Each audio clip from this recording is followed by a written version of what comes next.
وعلیکم and good morning to all of you. کیسے ہیں اسٹوڈنٹس آپ لوگ؟ جیسا کہ آپ جانتے ہیں آج ہماری اردو قواعد کی کلاس ہے. تو آج جو ہم کام کریں گے وہ کاپی میں کریں گے, ٹھیک ہے؟ تو تمام اسٹوڈنٹس اپنی کاپیز آگے رکھیں. ہم آج کریں گے مضمون نگاری.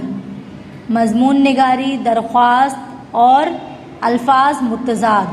تو آپ لوگ اپنی کاپی کھولیں, آج کی ڈیٹ ڈالیں گے, جماعت کا کام لکھیں گے, ٹھیک ہے؟ تو آج کا جو ہمارا مضمون کا جو ٹاپک ہوگا وہ کسان ہوگا, ٹھیک ہے؟ چلیں, کسان کے اوپر ہم نے یہ ٹاپک تیار کیا ہے, کسان کی زندگی.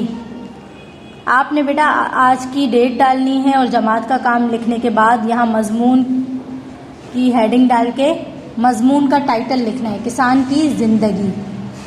اب مضمون نگاری کے لیے ہم نے یہ ٹاپک چنا ہے, اس کو آپ نے اپنی کاپی میں بالکل خوش خط کر کے لکھنا ہے, ٹھیک ہے؟ کیسے لکھیں گے؟ میں پڑھ رہی ہوں اس کو اور آپ لوگ بہت اچھے سے سنیے تاکہ آپ کو پڑھنا اور لکھنا دونوں آ جائے.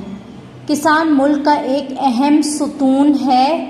یہ دن رات سخت محنت کرتا ہے اور ہمیں اناج مہیا کرتا ہے, گرمی ہو یا سردی. یہ تمام تکالیف کے باوجود اپنے کام میں جٹا رہتا ہے. ہل چلاتا ہے, بیج بوتا ہے, پانی دیتا ہے اور جب فصل پک کر تیار ہوتی ہے تو اسے کاٹ کر بوریوں میں بند کرتا ہے اور پھر منڈی میں فروخت کر کے اپنا گزر بسر کرتا ہے. کسان کی زندگی بہت سادہ ہوتی ہے اور اخراجات بہت محدود, آمدنی بھی بہت کم. اس کے باوجود وہ مہمان نواز ہوتا ہے. صاف ستھری آب و ہوا, سادہ مگر خالص خوراک کے باعث اس کی صحت قابل رشک ہوتی ہے. کشتی, کبڈی اور میلے کسان کی تفریح کے سامان ہیں.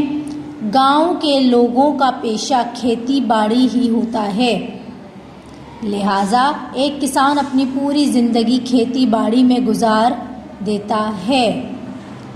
لڑائی جھگڑوں سے ہمیشہ دور بھاگتا ہے اور کبھی کوئی ایسا مسئلہ کھڑا ہو جائے تو گاؤں کے بڑے بوڑھے اس مسئلے کو سلجھا دیتے ہیں. یہی وجہ ہے کہ گاؤں کی زندگی مشکل ضرور ہے مگر بہت پرسکون اور سہل بھی ہے. ٹھیک ہے بیٹا؟ میرا خیال ہے آپ کو یہ مضمون بہت سادہ الفاظوں میں لکھا ہوا ہے اور آپ کو سمجھ آ گیا ہوگا. اب آپ نے کرنا کیا ہے, اس کو اپنی کاپی میں خوش خط کر کے لکھنا ہے. اس کے ساتھ ساتھ اب میں آپ کو درخواست کا پیٹرن سمجھاؤں گی کہ کس طرح سے درخواست لکھی جاتی ہے, ٹھیک ہے؟